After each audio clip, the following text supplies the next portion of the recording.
You are sick and tired of self-sabotaging, always getting in your way, putting yourself in situations that only later you regret and feel shameful for, and wondering why you even did it in the first place. That's what we're going to talk about today. What the problem is, why this is happening, and I'm going to explain it through a client's story. Then I'm going to give you the solution to actually break out of this repeated pattern, because after all, you're a driven individual who wants more out of their life. You know you can be more.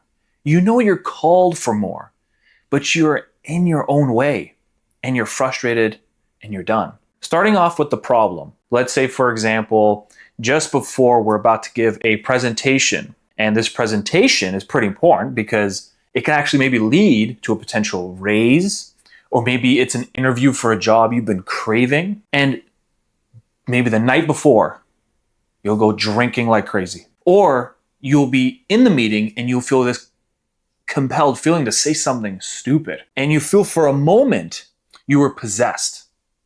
Something took over you and you've lost your ability to actually think critically and rationally. And then later on, you'll feel this regret, this pain, this anger and frustration at yourself as to why did I do that? Why did I ruin what I was building? Now let's go ahead and move forward to the explanation portion. I'm going to use my client that I have on my mentorship program to illustrate this point and give you a deeper understanding, and perhaps maybe you will relate specifically to his story. And on a side note, down below, second link you can click, and if you're interested in the mentorship program, I only take in 2 spots per month. And my Rule of 3 method will absolutely deconstruct the foundation of your psyche, your actions, your patterns, your belief systems, and we are going to rebuild, create a blueprint that's going to allow you to have a strong bedrock to build off of in your life. One that's going to provide clarity, peace, the tools to manage your thoughts, tools to manage your emotions, and to actually move forward feeling in control and less just scattered left, right, and center by life. So go ahead and apply down below for a 30-minute consultation, absolutely free, to see if we're a right fit for each other. So I'm going to leave this person's name out of it to protect their anonymity. This individual will often, in times of distress, go out, get involved with women he shouldn't get involved with, put himself in situations where he said things he shouldn't say, do things he shouldn't do, and feel regret, feel shame, feel angry, feel frustrated, and feel disgust. The cycle would repeat. He'll have periods of time where he's good, but then maybe he's trying to move forward in his life with something, or just it compels, it comes upon him. Now, to understand what is happening, we need to go even deeper. This individual did not have a very good dynamic with his mother. His mother was a very anxious individual, is a very anxious individual, very keen to controlling the room, dominating the room, you might say. His relationship with her was one of 2 things. Number 1, he never felt that he had love. Number 2, when he was in danger or when he was hurt, or I think it was also when he felt or he went to her for help. He needed assistance with something. And this was all the way when he was a child, growing up into adolescence, teenage years. If I were to ask you, when a child who lacks the unconditional love, the unconditional attention of their mother figure or father figure, what are they going to do to gain attention? We crave it. We are a species that needs tribes. We need people to connect to look at us, to see us, to understand us, and vice versa. That's how we stay sane. What would a child do? Well, a child could reject and get angry and leave, run away. It could destroy things, break things, but it depends on the relationship with the mother. If you have an intimidating, domineering mother figure, then that probably wouldn't happen. You would just self-implode. Or you would get yourself in trouble. You would risk something to gain the attention. That deep longing for love and attention will follow you. It is unconscious. It sits below what you're consciously aware of. And what that means is that it will manifest itself into action, impulsive action. When he would go out, risk behavior, it isn't so much that his mother is watching.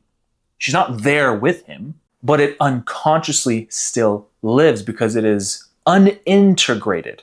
And let me tell you something. When we came to that, there was a moment of pause where he had to take in this new insight that we figured out together.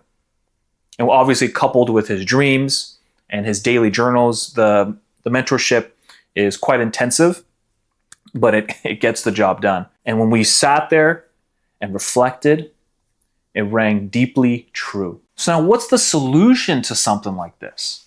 How do we fix it? Well, the first thing is understand that you can't get rid of it.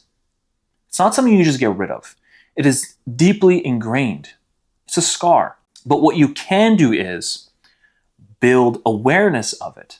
Now, building awareness of it is very difficult to do alone, of course. It's just tough because you're in it. You're inside of it. You're unable to see from a different perspective.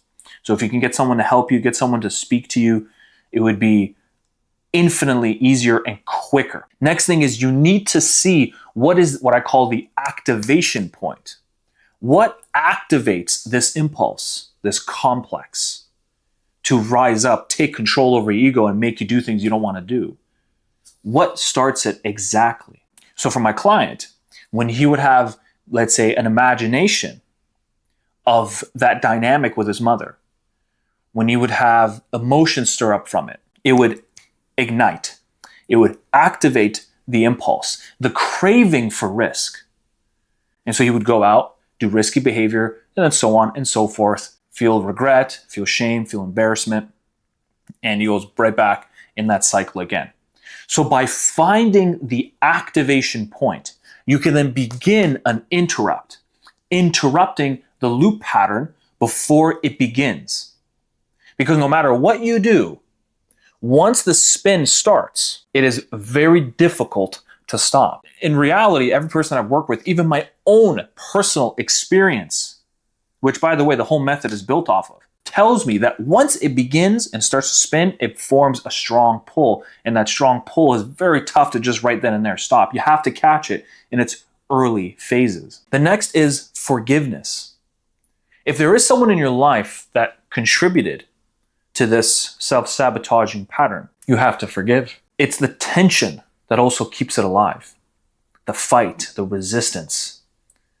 Anything you fight and resist, it pulls back towards you. So there has to be a process of slow forgiveness. Forgiveness doesn't have to be right away. It can be gradual. It can be steady. It can be done at your own pace, but it must be consistently done. The final thing is patience. You have to be patient. There is no fixing things right away. Because if you really imagine, if you've watched content, you've seen people that will portray that they can change things overnight. If it was really that easy, would things just not be better all over the world? Would we not just amplify that strategy and just change things in a matter of months? Of course we would. But it doesn't work that way.